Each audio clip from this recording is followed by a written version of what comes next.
everybody, I'm Jan. Hi, Michael. And we're only 15 minutes into this conference call. We've gotten everyone able to hear. We're all set. Technology.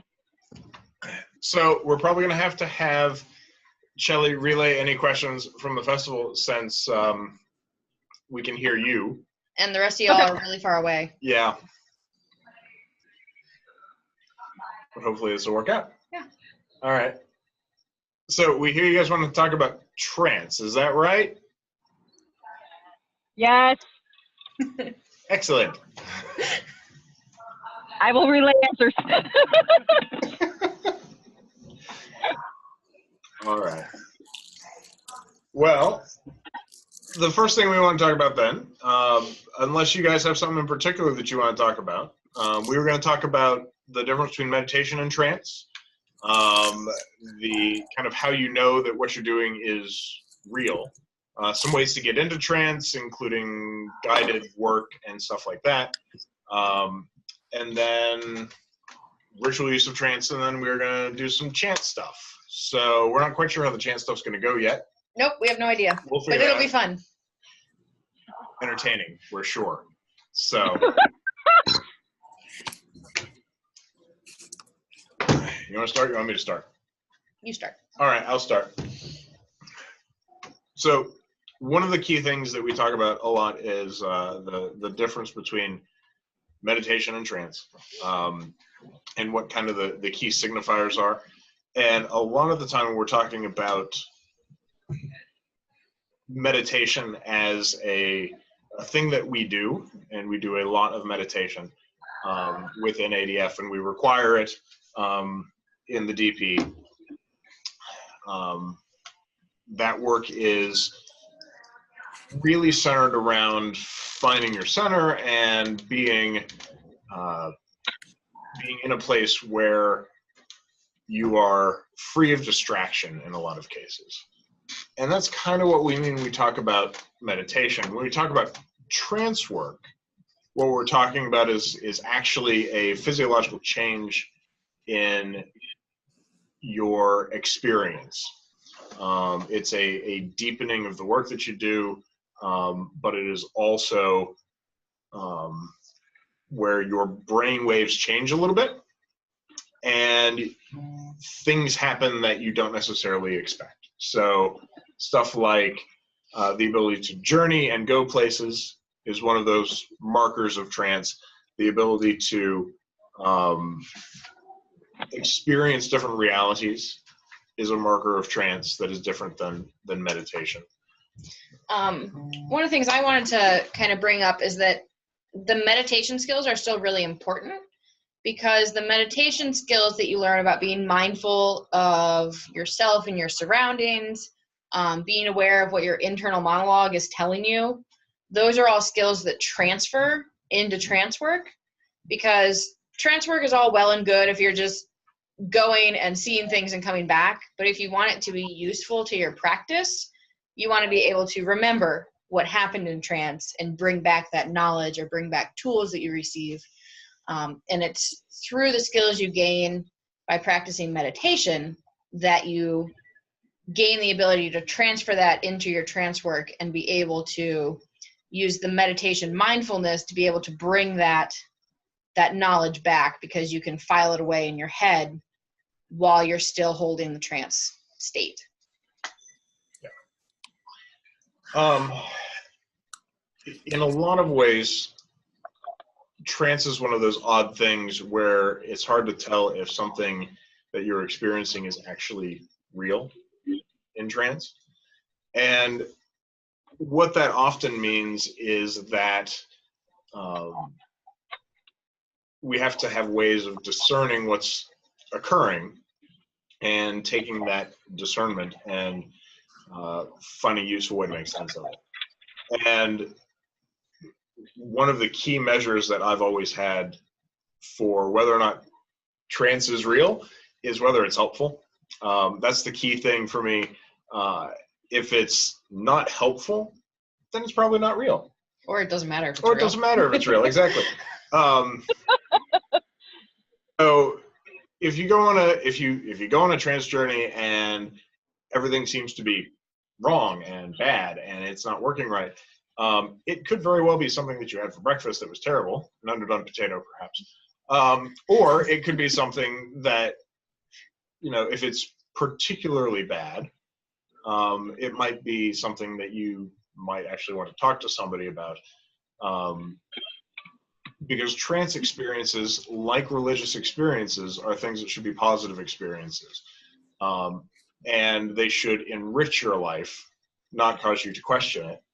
And so when you're thinking about, is this thing real, the first question to ask, I think, is it helpful? And kind of alongside the is it helpful, if you have an unhelpful or a fearful trance experience, one of the things that I found most beneficial is to have a trance buddy. And that's someone who is doing kind of the same work that you are, whether they are more experienced in trance than you or not, but they are also doing trance work. It's nice to have that second outside of your head voice to be able to talk to. And so like when Michael and I do trance work, a lot of times we'll exchange just things that have happened in either trance we've done ourselves or trance we've done in tandem. And it gives you that other person to bounce ideas off of. So I would encourage everyone to, if you're interested in doing trance work, make sure you have a buddy that you can talk to, whether it's someone who's just starting out like you, whether it's someone on the same experience level, whatever. And I know you have initiates in Canada, Shelly. There's only me. There's only me. I'm calling you out. People who are really experienced in trance work. So if all else fails, you while you were saying. If all else fails and you want someone to talk to, definitely reach out to initiates and clergy. And if they can't help you, they can point you to someone who can. So, but having a trance buddy is really helpful. The other thing I wanted to touch on is I like thinking of trance work through a Harry Potter quote, which is, just because it's all happening in your head, Harry, doesn't mean it's not real. So accept that there's going to be weird stuff that's happening, and that's okay. And just because it doesn't make sense doesn't mean it's not really happening. I'd agree with that, yeah. There have been, in the trance work that I have done, and I have done a fairly significant amount at this point, in a lot of different ways, in a lot of different contexts. But the trance work that I have done has always been a little bit weird. And very weird. because the experiences are not like everyday experiences, they are clearly different. And that weirdness is not a bad thing. It is, in fact, I tend to think, one of the benefits of it. The work that we do gets us out of a normal mindset, out of a mundane mindset, and puts us into a place where things can be significantly different, and different enough that when we do the work, it can give us a new perspective on the way that the world works.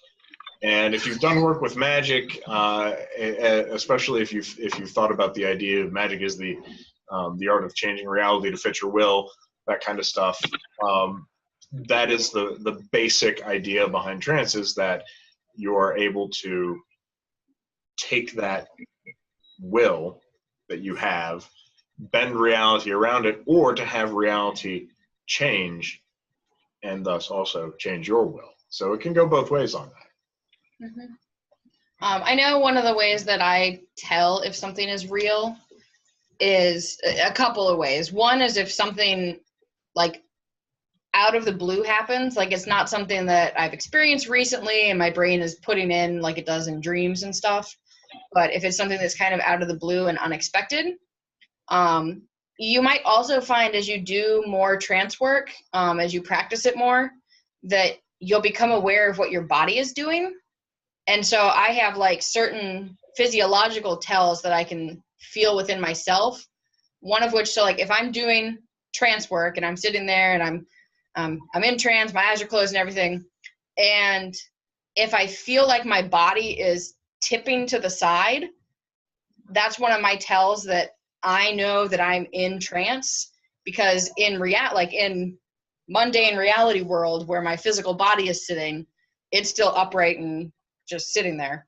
But in my like vertigo brain, I'm completely tipped to the side. So that's one of the ways that I've just learned that is one of my physical tells for me, so that I can check myself while I'm in trance to see if I'm really in trance.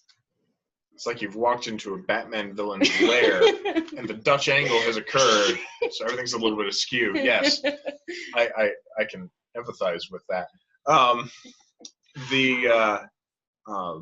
In a lot of ways, the thing that I notice most is that my experience of my body changes in that it is a heavier thing. My body becomes heavier. And that's not a problem. It's just kind of a weird experience that, like you being tipped over, tips me off to the fact that I am not wholly within myself anymore. And that changes. Not all trance involves leaving your body or going somewhere else. Sometimes it involves going inward. But should I leave my body? Should I go inward? Should I do anything that involves differentiating myself from my body? That feeling of heaviness is clearly a body thing. And I assume, same with you, you're not walking around tilted to the world. No, it's clearly a just vertigo sense. Everything I'm seeing looks normal. Well, as normal as it is for trance. As the spirit world is, yeah. And so it's a clear separation for me between what is real in this world and what is real in the next.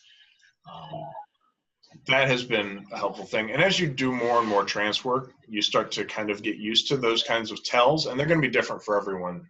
Every time that you do this work, it's going to be just a little bit different until you get to the place where the work that you're doing is regular enough that you know all the tells and you can follow the path very easily. You can go down the 99 stairs to deeper sleep. It's all good.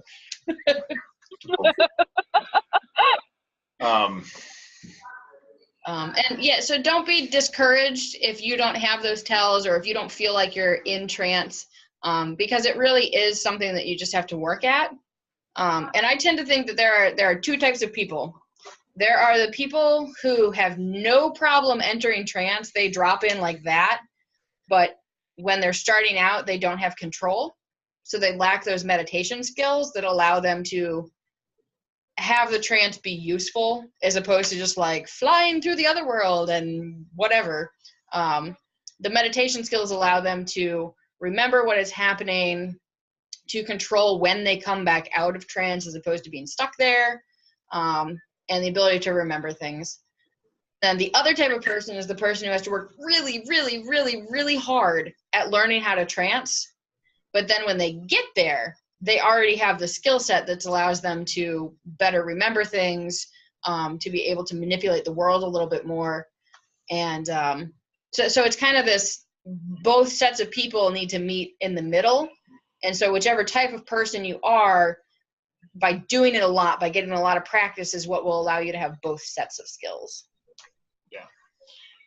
The other thing that I would say is that a useful thing for me has been the idea that vision for me, and especially when it comes to trance, has kind of two pillars.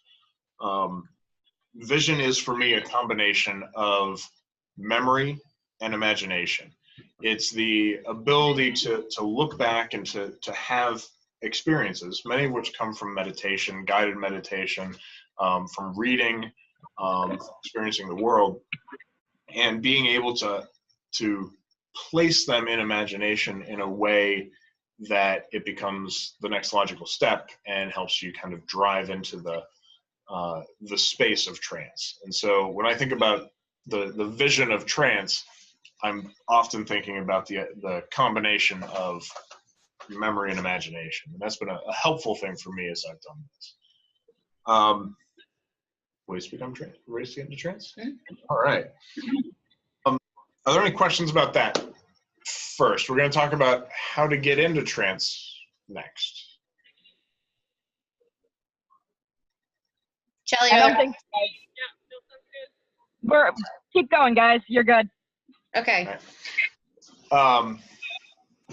So there are a lot of different ways to get into trance, and there are. We're going to cover, I think, what, 3 or 4 of them? Five. We're going to cover 5. I don't know how many we're going to cover. We're going to cover 5. And probably more anyway. Probably more, but that's fine. And a lot of these are ways that are mentioned in the clergy training program work or the initiate program work. I think there's 9 or 11 exercises, types of ways to get into trance in those. I don't know. They're not all included either. So. Yeah, and not all of them are going to work for everybody. That's the other thing to know, and that's okay. Not everyone works well with sonic driving. Not everyone works well with auditory confusion. Auditory confusion. Yeah, there's a lot of people who don't like auditory confusion. But we'll talk about a couple of those and kind of help you understand, I guess, some of the different ways to try. And if you've tried trance and it hasn't worked, just keep trying different ways until you get there. That's the best advice I can possibly give you. Is if it doesn't work the first time with this particular kind, give it 2 or 3 tries, maybe. Yeah, give it a handful of tries. Yeah, but if it doesn't work, try something else. Yeah. And then once you've gotten some practice with one thing working, don't be afraid to circle back around and try a method that you tried before, because it might work once you've experienced it. Other methods might work. Yeah. So the other thing, I'm going to say something. The other thing I found is that if once you've found one, sometimes you figure out what wasn't working and can modify it. Yep. Absolutely. Yeah.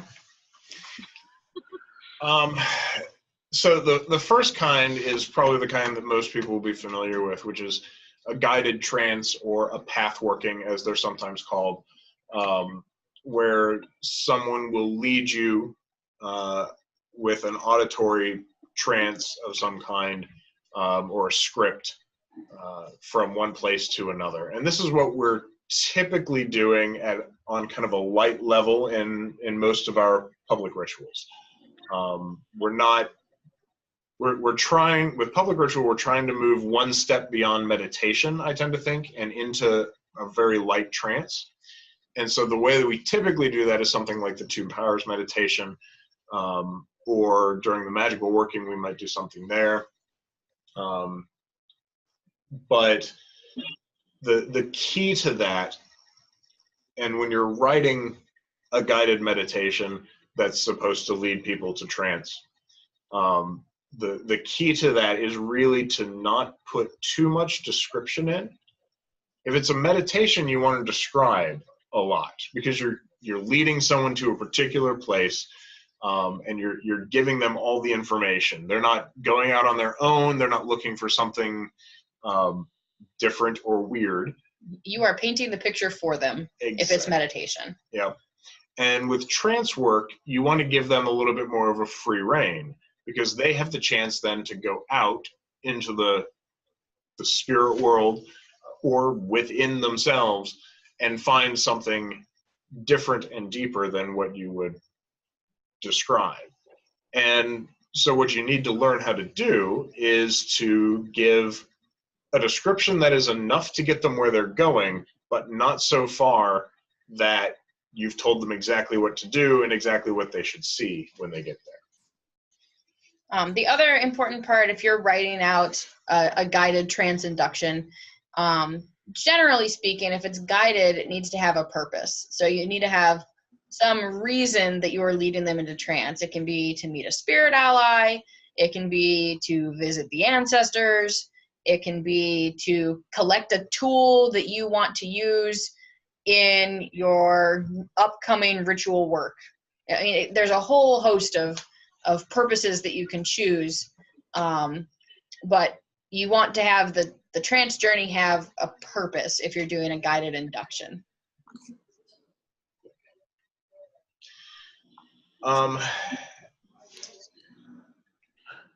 the other thing is there are techniques that you can use to kind of do this.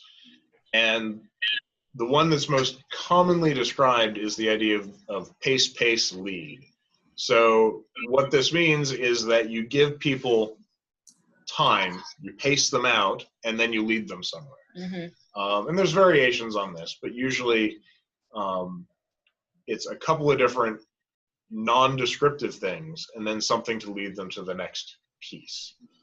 So yeah, and it's something that is also the pace, the lead that you just gave them can turn into the next pace, because you want them to have something that they've experienced and then move beyond. And so then they move beyond and they're experiencing something else, and then that is your next pace. That's the thing they're experiencing. And the idea is that you lead them further and further and further with that journey descriptor, non-descriptor in mind. So, for example, if you were to take someone in a trance journey down to a lake in the down to a lake in the forest, you know, you would tell them, and now you come through the edge of the forest, and before you see a lake. You've led them then to the lake. And then what you can ask them to do is look out on the water now. See there the ripples, listen to the birds. You know, you're telling them what they might see, but you're not telling them what to hear. You're not telling them exactly what they're going to experience. And then you might say, as you listen, feel behind you the presence of a spirit. That spirit will then provide a presence, mm-hmm. and then they can choose if they want to turn around. You can say something like, turn around if you will, or listen to their voice. And that way their senses will take over, and they will experience what's going on their own. And then once that experience is done, you can lead them to something else. One of the big things that Michael kind of touched on, if you're taking people to meet a spirit of some sort, like whether it's ancestor, nature spirit, shiny one, anywhere in between, one of the big things you want to do if you are the one leading that induction is don't ever take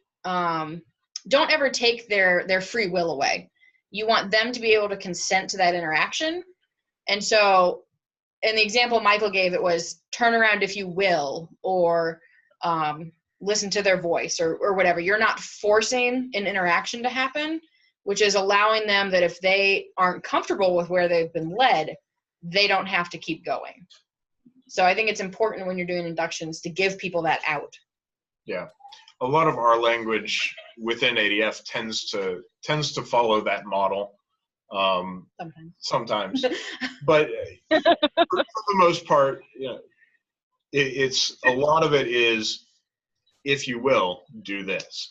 And so I encourage you always to give people agency in their own work, because again, this is not guided meditation where you're telling them what they're going to see. You're not, as you said, painting a picture, and you are not the artist here. The person that you are leading is the artist of their own vision. And you need to give them the opportunity to choose their own paints and to do the work on their own, to make their own choices about the medium and everything. Mm-hmm. So. Yeah. So our next, that's guided trance inductions is probably the most common method of entering trance. Probably the next most common one that people do is called sonic driving.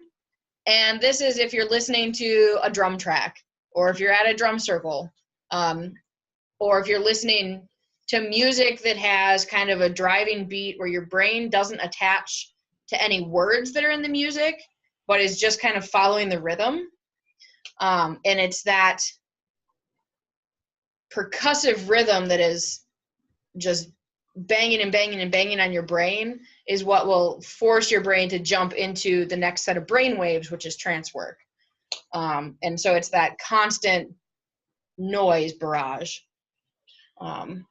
Yeah, we'll talk about postures in a little bit, but there's good studies out there on number of beats per minute, and 120 is a good set of beats. 240 is a good set of beats. Really, anywhere in that range, or beats per minute is kind of what you're looking for. Yeah, the studies that have been done say that 210 is the ideal beats per minute. Is a 210 beats per minute will jolt your brain into new brain waves. And that one's Felicitas Goodman is the one who did that particular study, and the 210 beats per minute was specifically, though it works for all types, honestly. The 210 beats per minute works for all types of sonic driving. And it's a very effective beat. We recommend it. Yes. I do not, however, recommend having it on the shuffle feature of your phone while you're driving. Not good. That may have happened to that may or may not have happened to me. But it doesn't have to be drums. It could be bells. It can be really anything that is musical but is able to get that. Rattles is another one. Yeah, rattles are good. Felicitas Goodman used rattles a lot. I had the pleasure of working with her, actually, which was really awesome. And that woman, I tell you, she could keep a beat. And she never got tired. She was amazing. But yeah, the sonic driving is an excellent way. And you don't necessarily have to be in a particular position or anything like that to get the benefits of sonic driving. You can really, I mean, if you're driving in the car and it comes on your shuffle, then that's unfortunate for you. it can drop you very quickly. So yeah, don't keep it on your phone in a place where it'll shuffle. Nope, don't do it. I highly recommend, if you're doing sonic driving, getting some noise canceling headphones to listen to stuff like that. Really, it helps block out the other things that you would hear. But it also really makes it so that is the only thing you can hear, is that just incessant beat.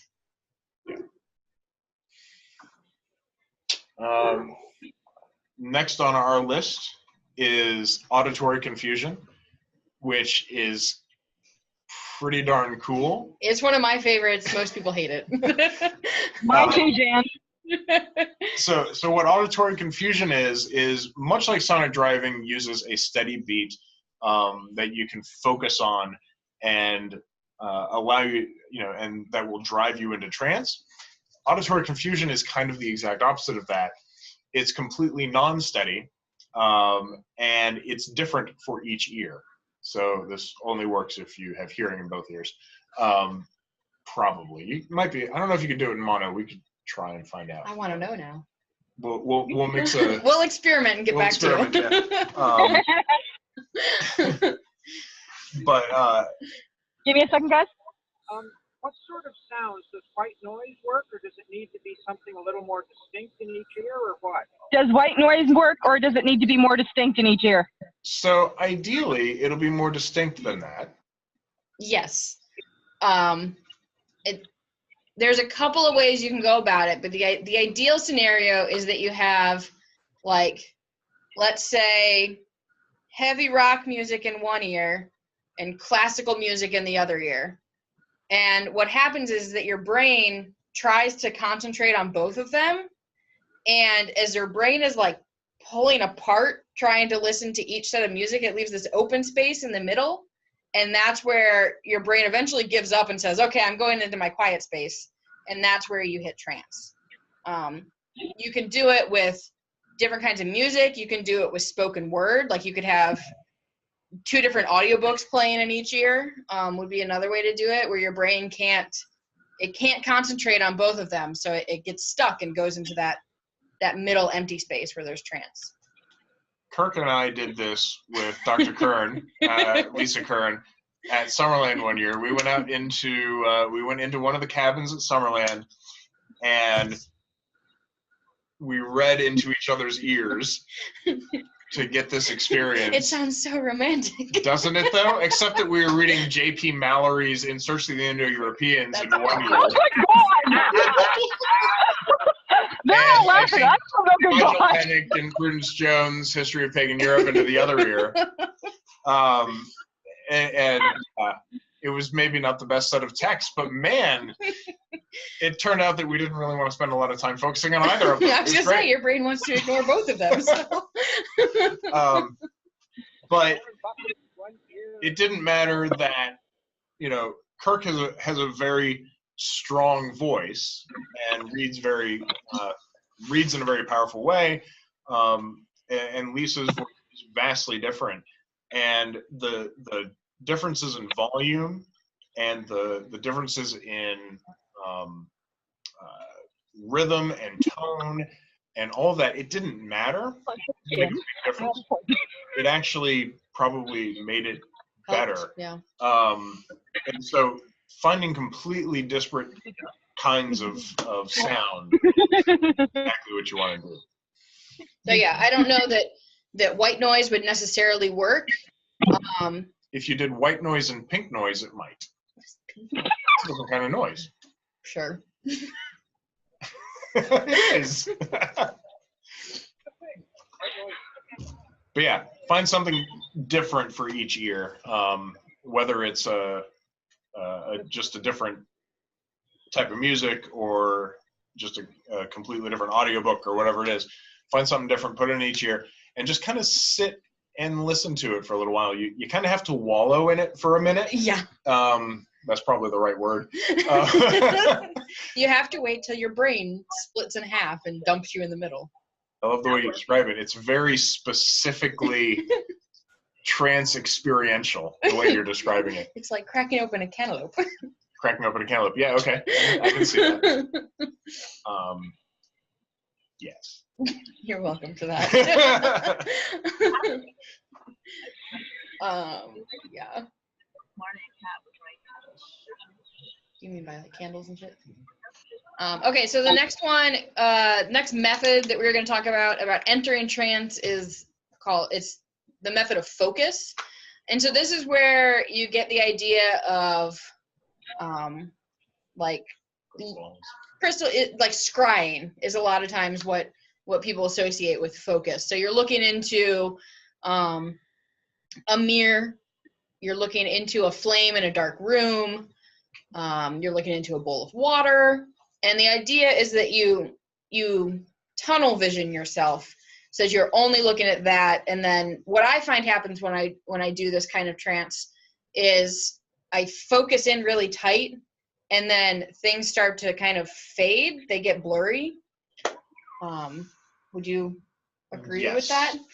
Yeah, it's like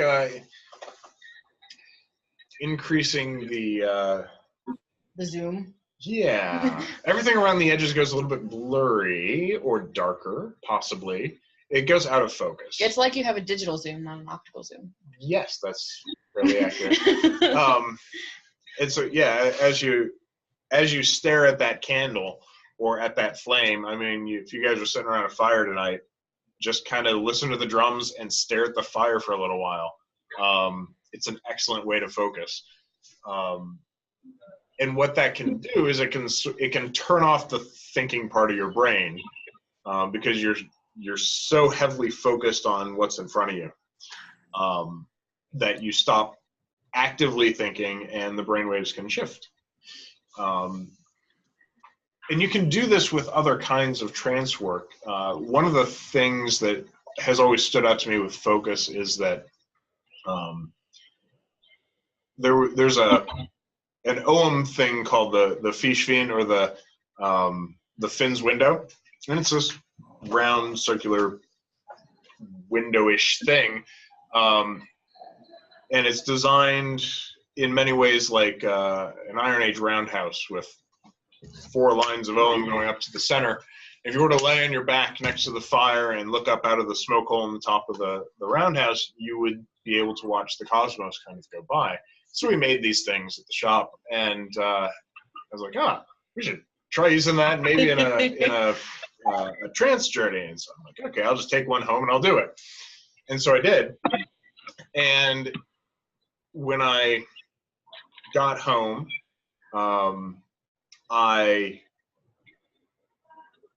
we've got this journey work that we do as priests every month. And for this, I had it sitting next to me, and I had this nagging feeling I should put it up to my eye. So I put it up to my eye, closed my eyes, and I'm sitting here like this with my eyes closed in this small circle up to my eye. And we get to a point in the trance journey where the aim is to we're in this ancestral mound, as many of you are probably aware from all the crap we talk about this. But the focus is on the ancestors, it's on the ancient wise. And in the middle of it, I get this idea that I should open up my eye and look through the hole at the center. And so I do. Your physical eye or your vision eye? My physical eye. Okay. My vision eye is all active, and I'm standing at a fire, my vision eye, and I've got this notion that I should open my eye and I should look through it, my physical eye. And so I do. And what I see in the flame before me, which is all that I can see because my eyes have been closed, the room is dark, and so I have, all I have is night vision. When I open my eye and I look through the hole in the fishvin, what I see is the fire bright in front of me on the candle, and the wick has turned in on itself in such a way that it's a floating skull in the fire. And mostly this is one of those experiences where you don't know what to make of it necessarily, other than the fact that that's really awesome and meaningful, and you can't explain the meaning in any way, shape, or form, which is what a lot of trance is, I tend to think. Yeah. But I remember thinking, holy crap, I need to do this more often. It was one of those particular experiences in my trance work where, by focusing heavily on the actions that I was doing and on the fire in front of me, I was able to pull out an even deeper experience. Even though my eye was open, I was seeing in the physical realm, I was also seeing in the spirit realm with that. So, and focus is one of those things that if you have a really hard time with traditional square breathing meditation, like sitting there and emptying your mind, you're probably going to have a hard time with the focus method of entering trance work. So if you're one of those people who meditation just doesn't work for you, try starting with a different method of trance work, because focus is probably going to be pretty hard. Yeah, but you'll know pretty quickly if it's not going to work, because you'll be staring at a fire. You'll be like, all right, yeah. This is, yep, here's a fire. Found it. It should do something for you spiritually. Yes. Postures. So the next one we want to talk about is, I think, one of my favorites, and probably yours as well. Yeah.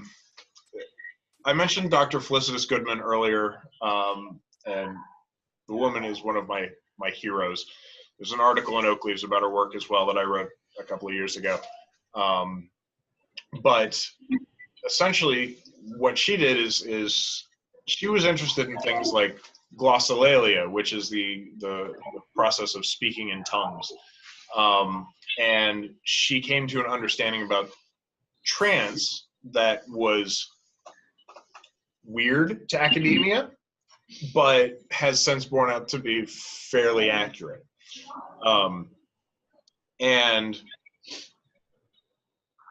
one of the experiments that she did was she saw all of these images in archaeology of people standing in strange positions, at odd angles, holding their hands in weird places. You think about Cernunnos on the Gundestrup cauldron with, yes, exactly, in the Oran's position, holding a snake and a torque. And she had this weird idea that these positions actually meant something. It wasn't just bad artwork. Yes, it wasn't just bad artwork. It wasn't just the inability to draw depth. A lot of she felt that this stuff had to have a meaning. Otherwise, why would they draw it like that? Which makes good sense when you think about it. Yeah. And so she decided to start trying out these positions. And she got a bunch of grad students because she's an actual PhD, and that's what you do when you've got a PhD. You find grad students to do this stuff. And so she gets these grad students together and has them stand in these positions for a period of time. And what she noticed in doing an actual scientific study of this stuff is that, particularly with the combination of sonic driving at the 210 beats per minute, and particularly with trances running about 15 minutes, 10 minutes was too short, and 20 minutes led to empty space at the end. What she found was that a lot of these experiences were very similar, and you could actually, based on the posture. So if you did, there's a healing posture called the bear posture. Yeah. And if you get, a group of grad students all together and you have them stand in that posture, they're going to start to pick out similar things, similar experiences in that process. And I did this. We did the bear posture in a different bear posture, not that one, but this one. Yeah. Where you put your hands on your stomach and hold them like this, and then open your mouth like that. And you stand with your knees slightly bent, and there's a whole bunch of. It's very time. Yes, it is very time warping. It's just a jump to the left, and then so when she had us do that as a class, there were probably 30 people in the class, and probably about 20 of us did it. A number of people didn't want to do it; they were afraid of this trance thing. This is a folklore class; it wasn't religious studies. And we went around the room and we talked about our experiences, and a lot of us had very similar experiences, knowing nothing about the posture to start with. Many of us saw eyes open in our minds. A lot of us saw mountains. We didn't know what the position was called, but a few people saw bears. Those images came up several times for several people. And that's kind of how she stumbled upon the idea that these things were not only related, but legitimate, is through consistent study and consistent reports back from the people doing it. Yeah, I really enjoyed doing the postures in my trance work, in the coursework. What I found was that I was pregnant at the time I was doing that. And so I ended up having to modify the postures, which she's like, no, you shouldn't do that. But I was like, I'm going to fall down. So, so I ended up modifying the postures so that my pregnant self didn't fall on my face. And I combined it in a trance induction with a guided trance journey that is specifically designed. It's using the birthing posture. And so the guided trance induction kind of walks you through the position your body should be in and focuses on connecting the mind of the mother to the mind of the womb and the fetus to kind of build that connection. That's on YouTube. I don't know if it's on our channel or my channel, but It's on yours. It's on mine. It's on YouTube. It's called Into the Womb. But that was using so we talked about doing combinations of these different methods, and that's using postures along with a guided trance induction. And you can do any kind of combination of all the different things. Sonic driving pairs really well with just about all of them.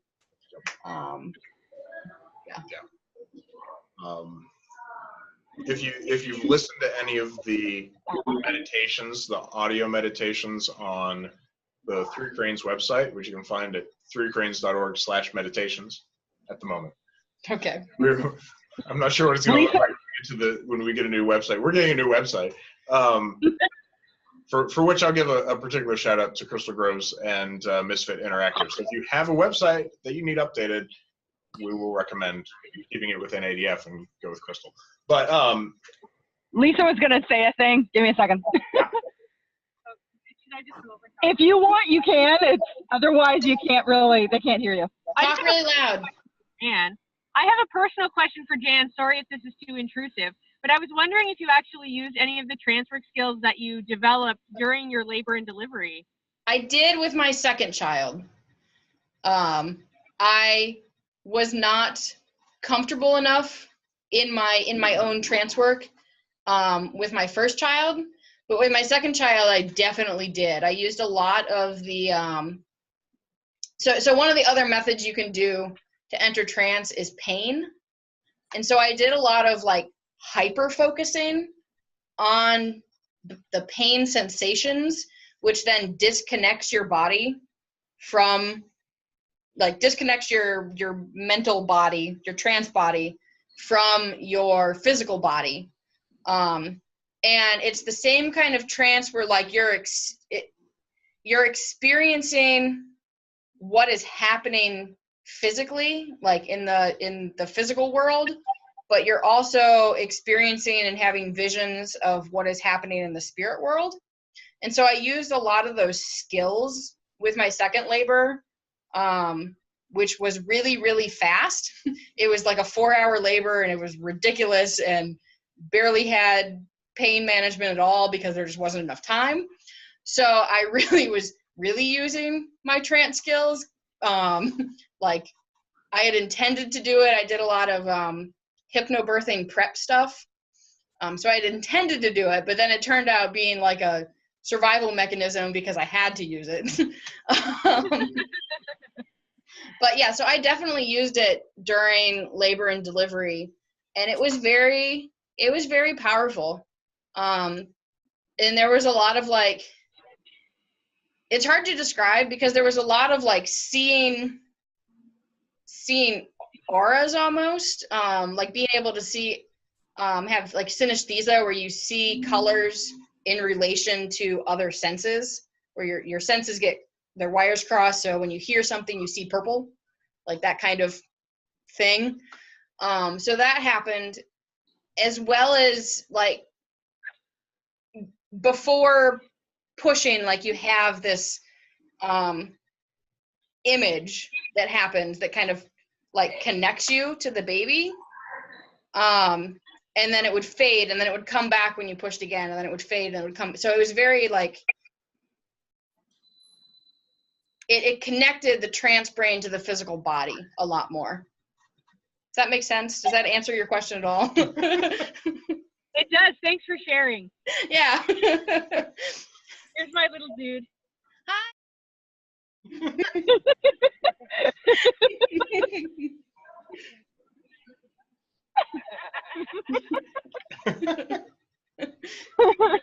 Good stuff. Good stuff. Like a box in Jelly's car.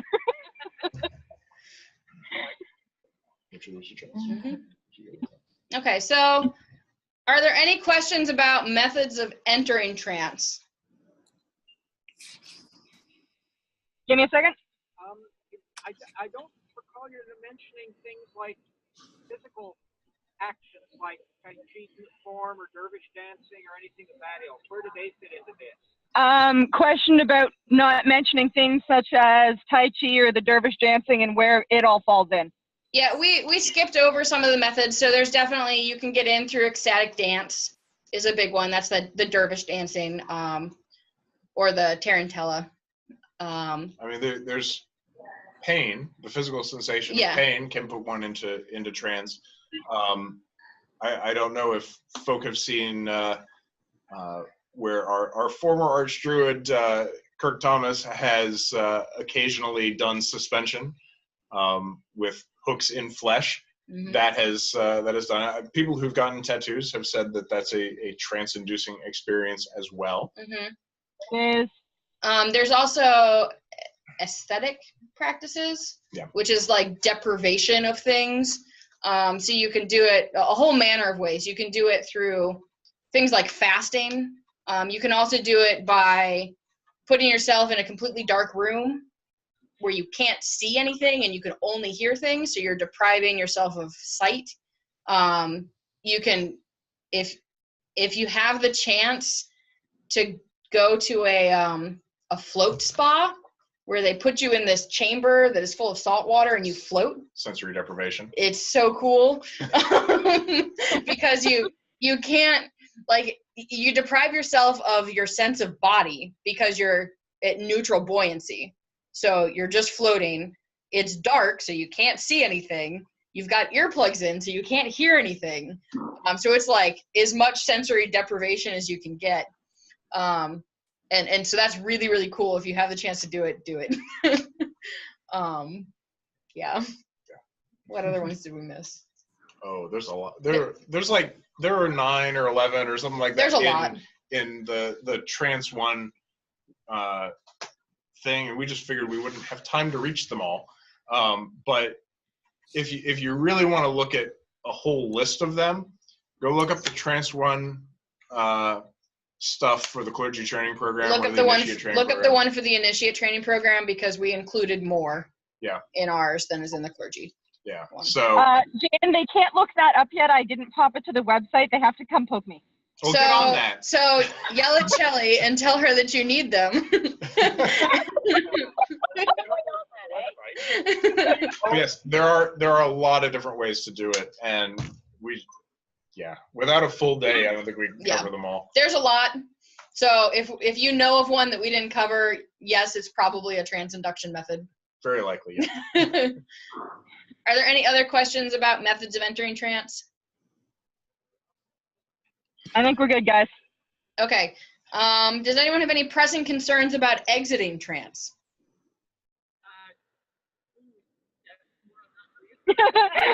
Sadie just said yes, more on that, please. Okay, so this is one that I don't know that Michael has the same experience as me with this, but I'm definitely... You know. So, funny story.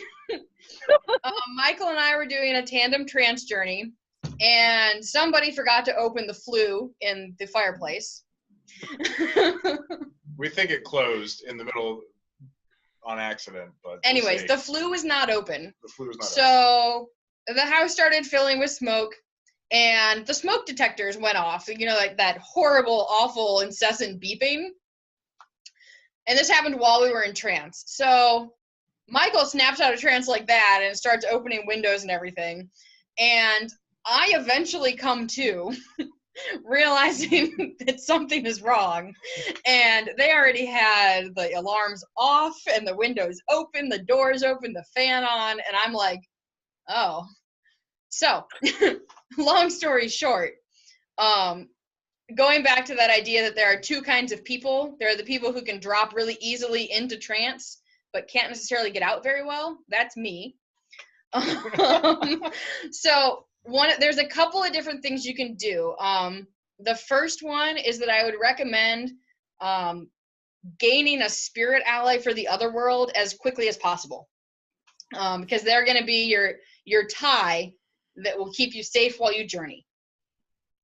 The second thing I would recommend doing is coming up with an Otherworld signal that reminds your trance brain that it's time to come home. So a lot of times you can tie it to the physical world as well. So for me, my signal is a bell, specifically a bell that rings underwater like a dolphin bell, but that has more to do with the amount of journey work I do underwater. But so the idea was that I could set myself an alarm on my phone that used that bell sound so that I would know I was going down for 15 minutes and then the bell would sound. And eventually I was able to link that sound from my physical body to my trance body. And so when it's time for me to go home, I hear a bell ring in the Otherworld and it calls me back. And then the third thing you want to do is have a doorway or a portal or something that you set up in your Otherworld, a portal that you set up that always leads home. You know what it looks like and it always leads home. So we didn't talk about it much, but there's this idea of establishing a base camp, which is like your inner grove. When you go into meditation, you have this kind of place that you visualize. It's your home. It's where you start. when you start getting into trance work, you start fleshing it out and you see different pathways leading different places. And so that third thing where you establish that door, it always leads back to your inner grove, and it can kind of just appear wherever you want it to appear. For me, it's a fire. So when I see a fire, it's literally like flue powder. I step into the fire and I appear in the fire in my inner grove. And that's how I know I can get home from there. So find a spirit ally, have an otherworld signal, and have a door that always leads home. Does that help? I can essentially assist with the otherworld signals because I had to train myself to be able to accept external stimulus. And this is where the skulls and Bohemian Rhapsody come in. Yep. Mike was present for Bohemian Rhapsody, so that is why they're giggling. Do you have any other suggestions for? I do. What I will say is that there is always a way home. You can always find a way. And a lot of it involves experience and getting to know it, and of course spirit allies. I'm fortunate. My spirit ally, I have several, but I always know that I will be able to get a hold of a spirit ally because one of mine is a cockroach. And there's no question that you can always get a cockroach into or out of anything. So I don't have any concerns there at all. So if you think you have a power animal that sucks, I got you beat. Mine doesn't have a slug. You do have a slug, but it's a fire slug and it's on fire. So it's cool. Mine wears Groucho Marx glasses and chomps on a cigar. Also cool. Also cool.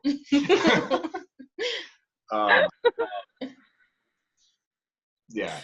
Like I said earlier, trance work can be weird. And that's okay. It doesn't have to be correct and realistic in all cases. It can just be cool. That's fine. Okay. Any other questions about exiting trance? Did that help? It did help. Cool. One of the other things, while we're talking about exiting and safety, is I have kind of 3 rules for spirit work. Yes. And it's worth noting them because when you do trance work, the theory behind this that I work from is that you are actually going out somewhere into that other world, and there's folklore out there that we can use to help us navigate it. And if we ignore the folklore, we're dumb. Yes. I think is the way I put that. And so what I like to say is that my 3 rules are this. First, not all gods give good gifts. It's fairly straightforward sounding, but sometimes you will get something from a deity that or any spirit that seems like, you should totally take it. But trust yourself and don't accept gifts you don't actually want. The second one is that all that is dead is not wise. There are things out there that masquerade as wise spirits and really aren't. Spirits are like people. Sometimes they have ulterior motives, and you should totally be on the lookout for that. Again, if they're not giving good gifts, they may not be wise spirits, and you might not want to listen to them. And the last one is, I think, probably the most important, which is food beneath the mound is not for you. It is just not for you. You don't eat it. You don't drink it. You ignore it, or you politely decline it. But you do not accept food or drink. Again, we have plenty of folklore. That tells us not to do that. And we ignore it at our own peril. So I will say that about safety with trance. If you follow those 3 rules, you're probably okay. Yeah. I've had good trance journeys as a result of that. So just thinking of the chicken.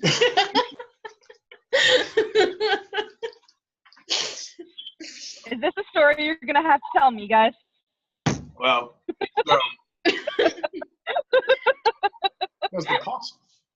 I think you saw a chicken and I saw a possum. Maybe, I don't know. There's a spirit ally that I have who shows up regularly for a lot of folks now, as a result of our shared clergy training work. But there's this fox who hangs out in a green field near a mound. And he carries a sack over his shoulder. He's got a sack over his shoulder. He wears one of those pointy Robin Hood hats, you know, and walks on his back 2 legs. He's cool. But he's... So that's where that came from after my chords. Yeah. And so every so often he offers me food.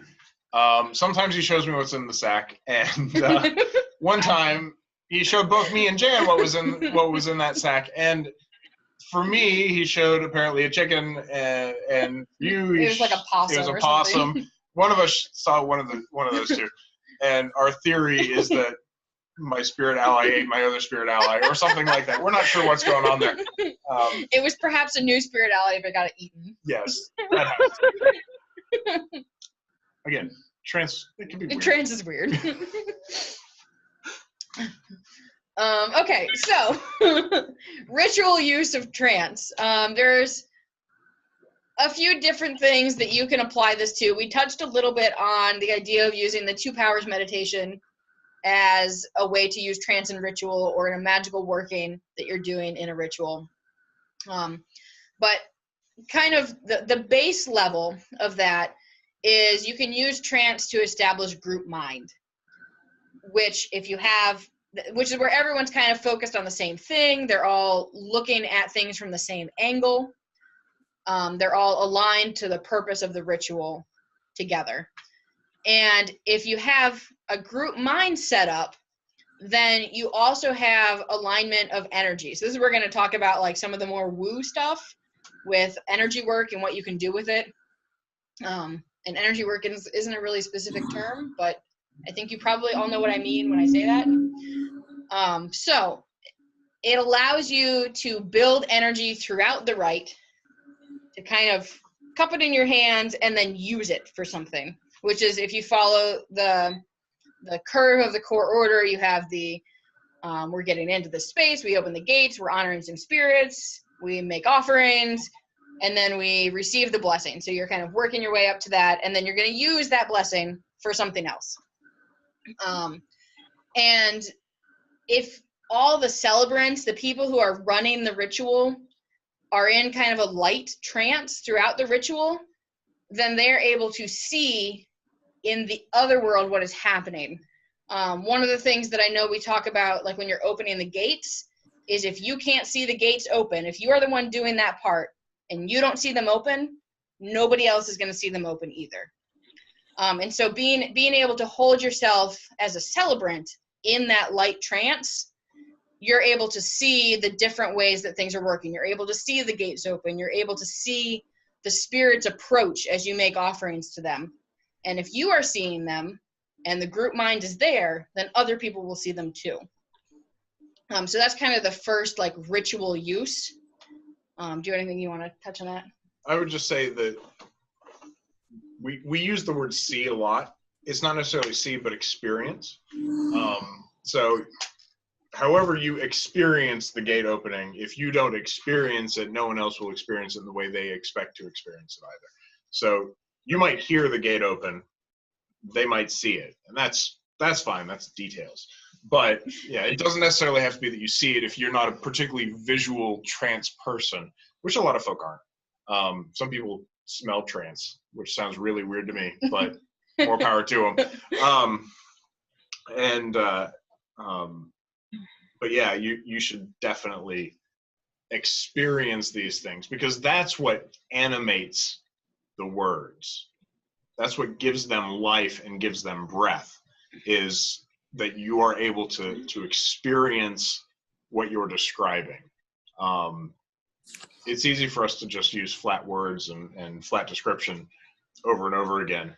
I mean, it's just as easy to use poetic words, Yeah. but if there's no feeling behind them, then no one else is going to feel it either. Exactly. So that's kind of that first layer of use, is getting everyone on the same page so that they're feeling the things happen. Everyone is experiencing all the things that you're trying to achieve in ritual.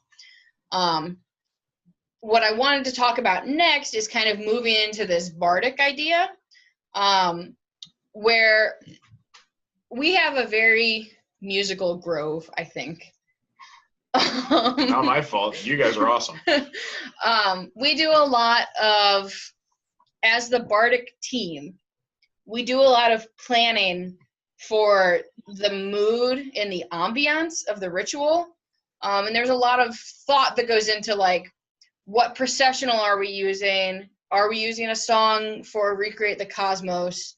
Are we using songs for any of the kindreds? Are we using songs for the waters?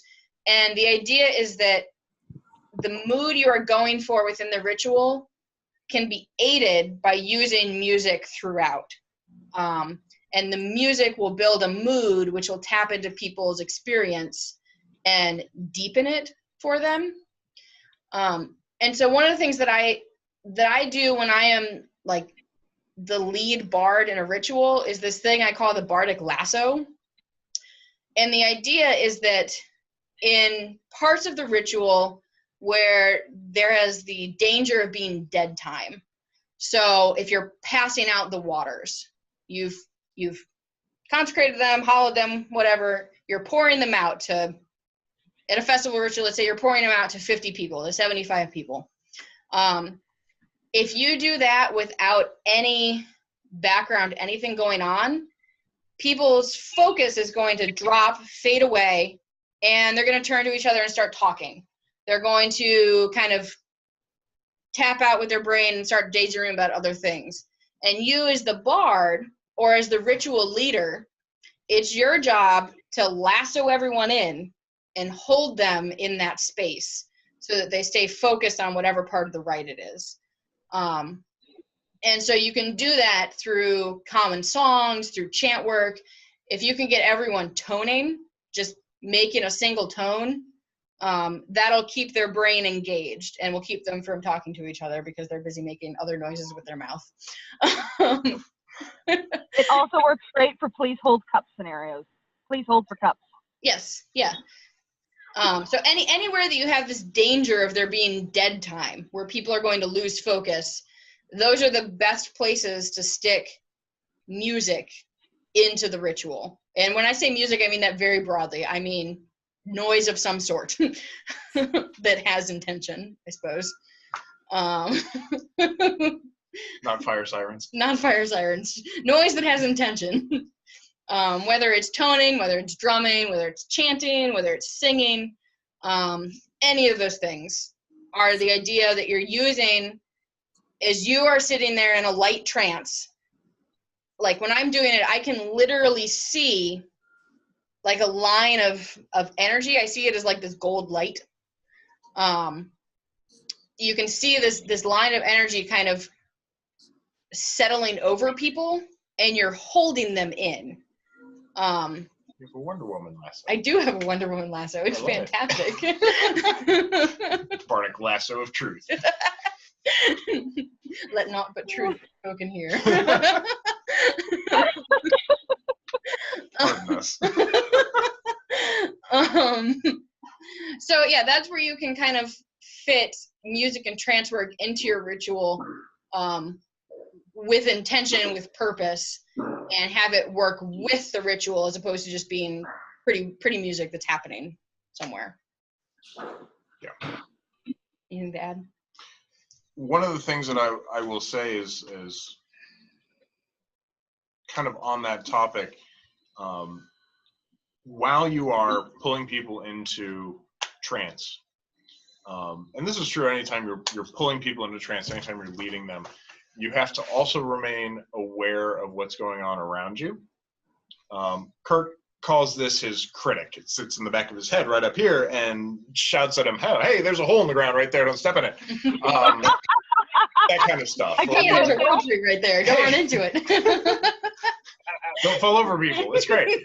But that piece, that thing has to be active for you so that when you're leading trance, you're aware of the people around you, not just their trance selves, but also their physical selves. Because trance work can go on for a very long time, and you can miss the signs that someone is becoming bored or falling asleep, or needs to go to the bathroom. There are a lot of things you could miss just on that base physical level, but also if you're doing trance work that involves dancing, making sure that your core of dancers, A, doesn't fall into the fire, and B, doesn't kind of dance their way down a hill or down a slope. Or depending on how long it is, stays hydrated. Stays hydrated, yeah. So all of those things have to kind of stay in your brain too. And so when you're leading ritual, we talk a lot about how you have to be able to experience what's going on in the trance, which is totally true, but you also have to make sure that as you lead that, you're not so deeply into it that you miss things going on around you, and fail to manage those as well. One of the experiences I've had doing that is I've led trance work at our Samhain rites before, where you're taking the folk on a journey to the other world, to the underworld, to meet with an ancestor. And one of the things I do to keep myself here while I'm doing that, so I'm kind of half in the other world leading people, and I'm half here, is I literally hold a box of tissues and walk around, because I'm trying to keep an eye on people and see who is melting into a puddle, because that's a very emotional experience. So it's not just watching them for their physical signs, but also watching for people who are having like emotional breakdowns, which is not uncommon, particularly for people who are in that first group where they fall into trance like that and have not ever done trance work before, or have very rarely done it. If you're guiding a group of people like that, there's a high likelihood that some of them will have very intense reactions to it and will need additional support. Questions? We're at 1 hour and 10 minutes, so we figure we should probably pause for station identification. My car's still on, and my phone's actually running off my car, so we're cool. Okay. Okay, anyone have any questions? No, we're good. They were just concerned about my battery life on my phone. Oh, okay.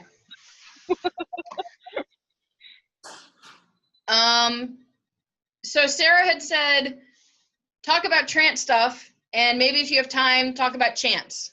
So do we have time? So do we have time, and do we have some sort of focus on chants that you guys want?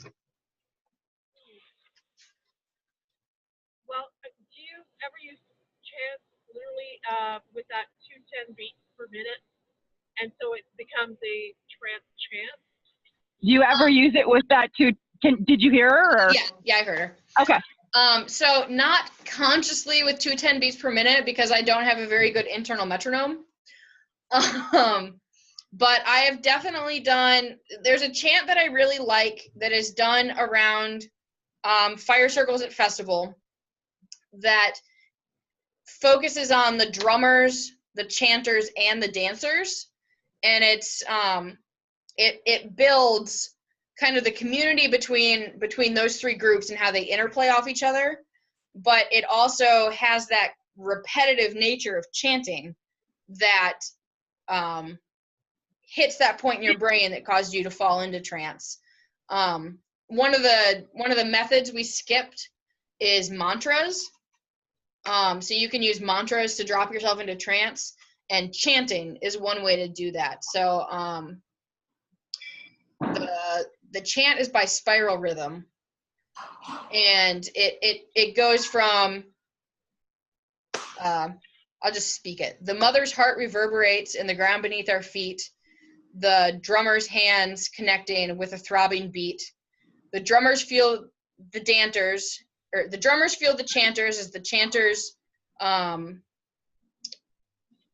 drummers feel the dancers as the dancers leap and whirl. The dancers feel the chanters as the chanters sing.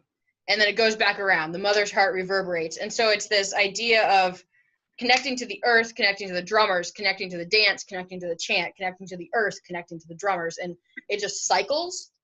And that in itself, I really like that one, because you can be a drummer and experiencing the trance.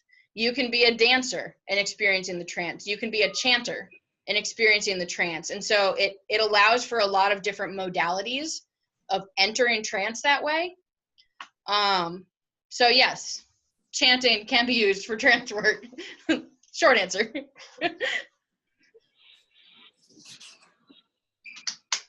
Any other questions or any other chanty things that you guys want to know about? Is there a place online where we can get the words to that whole thing? Did you hear that one?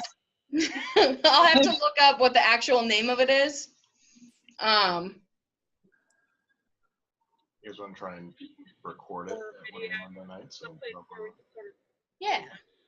Yeah, we'll try and record it at one of our bardic rehearsals here at Three Cranes and throw it up on the website. So if you go to threecranes.org/chants, you'll find our current chant page, which again may change when we go to our new website. But for right now, that's where it is. That's where it will be. Yeah. I want to say it's called The Mother's Heart, and it's by Spiral Rhythm.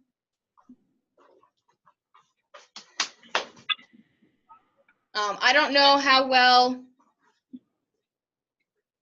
doing chants over a Skype connection works. I don't know how well that would go, but I'm willing to try it if you guys have things that you want to do that way.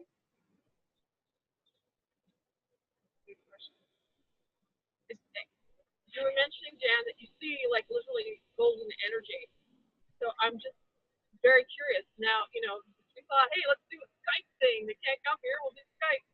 But it would be interesting to sort of see. Have you experimented with that? See if you can sense energy or see energy. So you want me to throw my Bartok Lasso out over the interwebs? Land in Canada. But in this case, do I have to declare that? More of a voice, I imagine, at this point, because we're probably little tiny people on your screen right now. The scientist in me would love to do the experiment.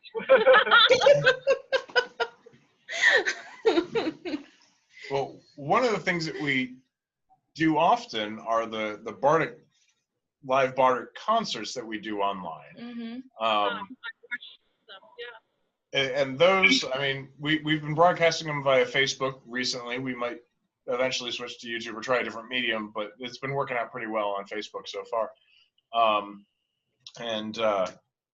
So we've got those, which you can find on our Facebook page if you go to facebook.com/3cranes. We're super creative. We're really creative. And you can watch those to kind of get a feel for some of the songs and kind of how, as a group, our bards interact across the internet. But yeah, if you want to give it a shot, you can give it a shot. Jan, would it be useful? I was going to say, if it would have a useful thing to have an actual link, my cords are in my trunk. And I'm in my car.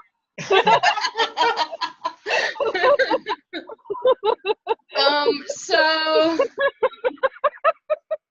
the way that I see this getting set up in my brain, and you guys tell me if the materials are there for this, is a really brief blessing where we then, let's say we honor the three kindreds.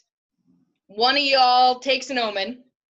We get a blessing, and then we tone into our hands and receive it. Does that sound like something you guys want to try?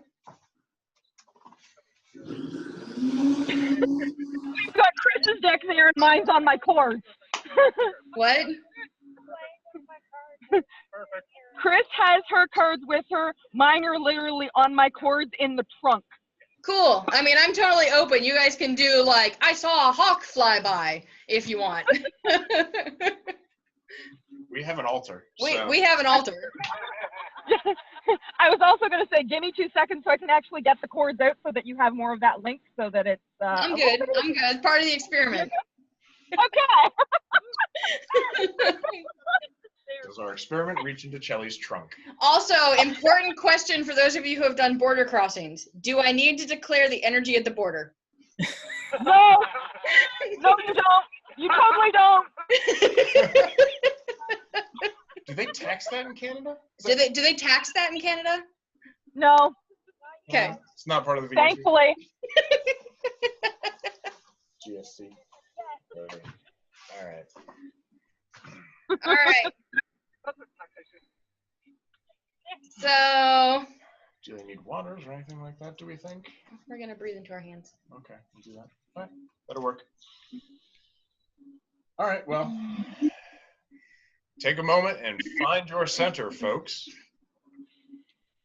Breathe deep. Let the air around you fill your lungs. And here in this space, this broad space that crosses borders, we call first to Garnus Crane, Lord of the Internet. Garnus Crane, hear our voice as it crosses the wires, as it goes within them and without, as it reaches beyond where we can typically reach with our voices. Garnus Crane, hear us now. Hear our voices, hear our words, hear our intentions. Garnus Crane, King of the Internet, be welcome here. Garnus Crane, be welcome here. Chelly, will you call to the ancestors?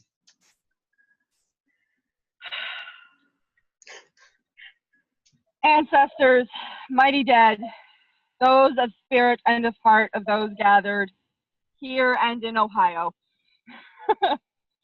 Be welcome with us and hear our voices. Ancestors, be welcome with us. Ancestors, be welcome with us. Lisa, will you call to the nature spirits? She's with the baby in the trailer. Then ping someone else. Who wants to? Ian. All right. Spirits of the sacred land, which for the last 10 years has given a home to so many seeking ancient ways. Whispers in the leaves, sounds in the sky. Join us, and join us also, strange nature spirits, whose names I do not know, whose lands I have never visited. We welcome you, nature spirits. Nature spirits, be welcome. All right, Chelly, make someone else do shiny ones. Anyone who wants to. Shining ones, noble ones, you who uphold the world, our mentors and guides. Be with us now, here, in this physical space, in the virtual space, formed by our technology. Shining ones, be welcome here. Shining ones. Shining ones, be welcome here. All right, feel those spirits all around you.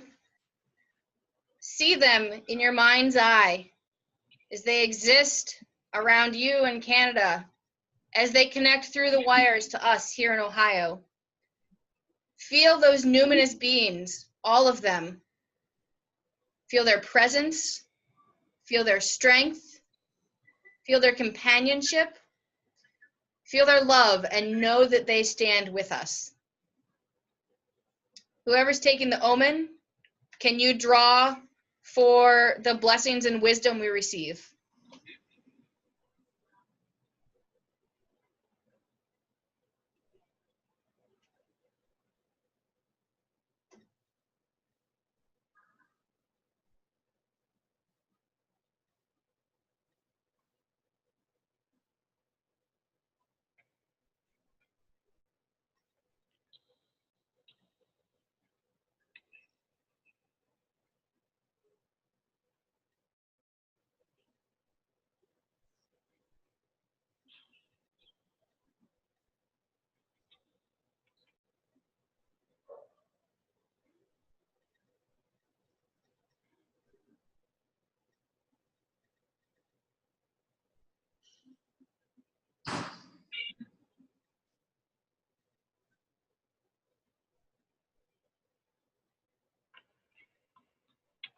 elders bewitching,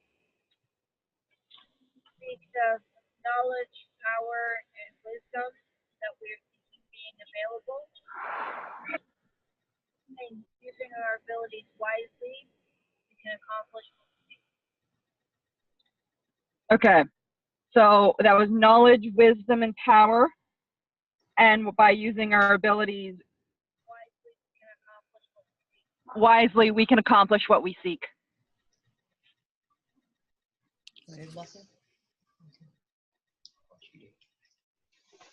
You got the lasso. I got the lasso. All right, children of Earth. Focus on those blessings that we've received. Knowledge, wisdom, and power. Discernment. Hold your hands in front of you, cupped as though you are holding water in your hands. And see in your mind's eye those blessings take form around you. Feel them as they alight on your skin. Smell them as they drift on the air. Experience them in the way that you know they are. And turn your attention and your focus to that spot in the center of your hands and see those blessings of knowledge, wisdom, and power. See them coalesce and begin to fill your hands. Breathe in deeply, and as you breathe out into your hands and feel those blessings warm. And as you breathe in once more, feel yourself drawing in more of those blessings from the world around you. And as you breathe out, you are focusing them into your hands, feeling them warm, feeling them pool, feeling your hands grow heavy with their weight. And now, children of Earth, as we tone, think on how those blessings can help you. Think on how those blessings can help your community. And think on how those blessings can help the world of knowledge, of wisdom, of power. Tone with me now. As you breathe in, draw the strength from the earth. And as you open your mouth, let noise pour forth.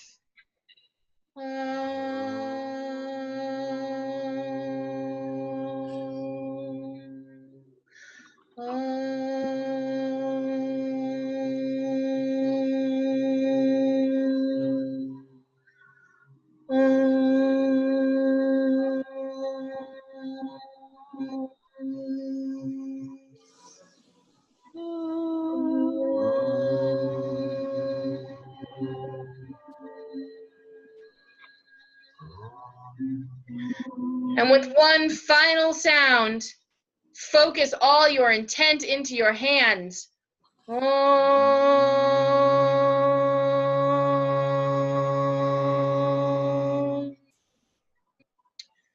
now those blessings pooled in your hands, focused for you, your community, and the world.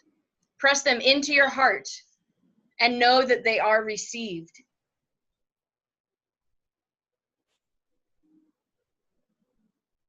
Breathe deep. Feel them sink into your body and know that they are yours to use. Whoever called to the shining ones, will you thank them?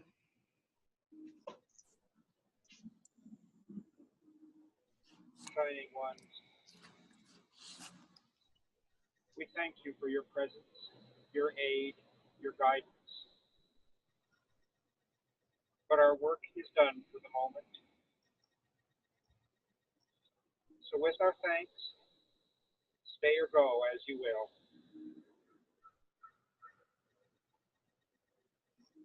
Shining ones, we thank you. Shining ones, we thank you. Shining ones, we thank you. Nature spirit,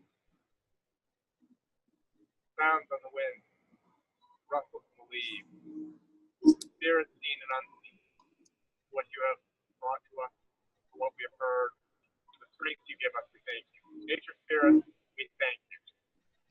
Spirit, we thank you. Thank you. Mighty dead, those gathered here, those in Ohio, we thank you for standing with us always.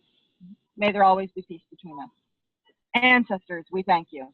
Ancestors, we thank you. Thank you. Ernest Crane, Lord of the Internet, you who have allowed our voices and lassos to reach across the wires, to be within them and without them, to touch us both here and there and everywhere. Garnus Crane, for the work that you've done, we call out to you and we say, Garnus Crane, we thank you. Garnus Crane, we Garnus thank you. Crane, we thank you. Thank you. Children of Earth, spirits honored, blessings received, this rite is ended. Yeah, the Sacred Woo reaches Canada too. So, experimentation talk time. I first want to ask, what did you guys feel? Particularly because we opened the gates here. I got the tingles. It worked. That worked. That was very cool. Kind of surreal and at times awkward, which made it hard to get into, but very cool. Yeah. I felt them open from my trunk. Yeah. Which is probably because you have Mike sitting next to you. Are you in Shelly's trunk often? Only on Sundays. Just for those border crossings. Only when the courts are back there. Okay, so what I felt was definitely the sense of, and I work obviously with Garnus a lot, but definitely got the sense of he's a migratory bird and him traveling. But the sense of him traveling and being able to be in both places at once as well as all the places in between. One foot in the water, 1 foot on the land. Eye to the sky. Eye to the sky. Who would have ever thought? But he was able to be in all of the places, and specifically in the distinct places, like both at the same time. And there was also a sense of, trying to think of how to phrase this, like, you know when you see animated diagrams of electricity and you've got like the little bleep of power that kind of goes along the electric line that's drawn out in the circuit diagram? Are people with me on that visualization? Yeah. Okay, so It has escaped your brain. It's here. We're good. okay, so so I kind of saw like as you folks were making the various invocations, that line of power, that blip kind of signaling out.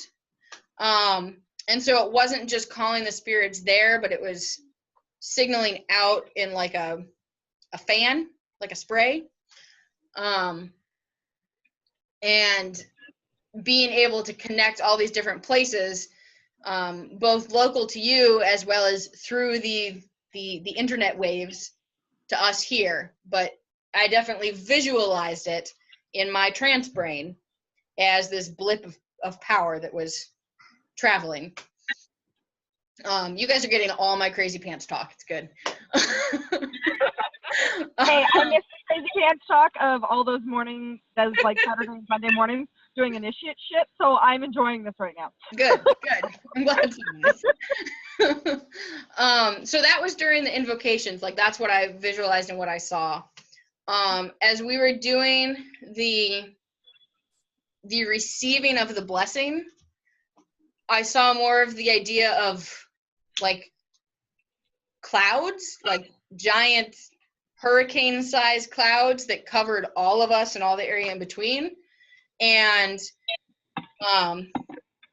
coming together like those science experiment thingies that you see in movies where they've got all the like spinny tubes and the flame, and it turns into this super concentrated little itty bitty droplet. Are you guys with me on that visualization?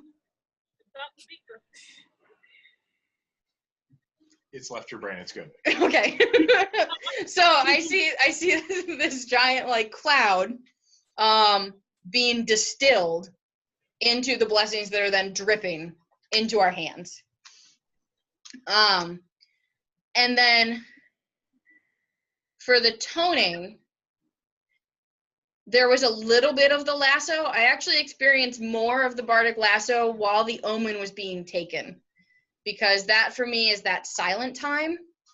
And so the lasso was focused around all of us, directing everyone's attention inward to that sense of anticipation before you find out what the blessing is, and holding everyone's focus towards that specific moment and waiting for that to happen.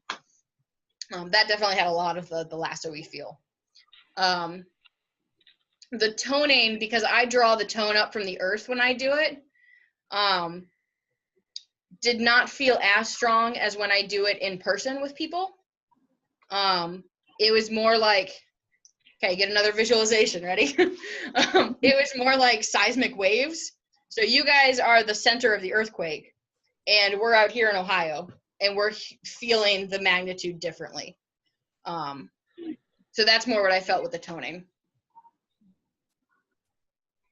I wonder if that could be speaker related or like microphone related. Could be. Could be. I'm just talking crazy pants trance energy work. Yeah.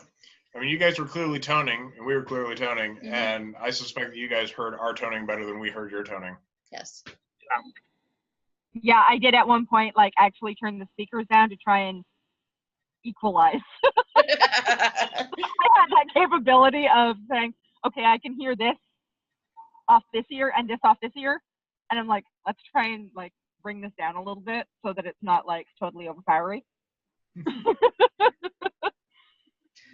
Any other experiences that anyone else had that they'd like to share? I had the interesting perception that it felt to me as though it were a single circle here, with you people in it here, for what that made me worth. So he actually felt like it was a singular circle here with you guys actually physically here. And so did Sadie. Very cool. That's good. That is good. That means you did something right. Telepresence for the win. That was telepresence for the win. Yay! All right. Any other comments in general about anything we've talked about, or questions or concerns or anything else you guys want to know? Besides all the things? Yeah, I think it's always all of the things, right? So, a weekend, a week, a year. But no, that was fantastic. Thank you for your time. Yeah. Thank you so much. That's the thank yous. We're hoping next time it's in person. And hoping next time it's in person. We would like that as well. Yes. Someone's drunk. Yeah. Yeah, get ready for that border crossing. Cool. Do they realize how much it's cannot cross the border? Oh, there's been hilarity of Cranes and DLG threatening to annex each other for years. Right, Mike, with the year of the aloe? Indeed. Much has been spread about. Hey, I managed to not turn into a lobster this time. That's good. Let's keep it happening. All right. Well, thanks you guys for inviting us. I'm sorry we couldn't make it in person because we really would have liked to. Yeah. But Well, thank you again so much. All our best to you and your families. And I guess we'll all be practicing our trance work at home, and we can compare notes some other time. Yay! and if you have weird stuff happen and you need someone to talk to, don't hesitate to reach out to us if you don't have anyone else to reach out to. Yep. Thanks. Well, we've got Shelly, but if she's busy. Yep. Yeah, and she's weird too. We're totally there for all of your weird, crazy pants trance experiences. Totally there for it. That's kind of weird for sure.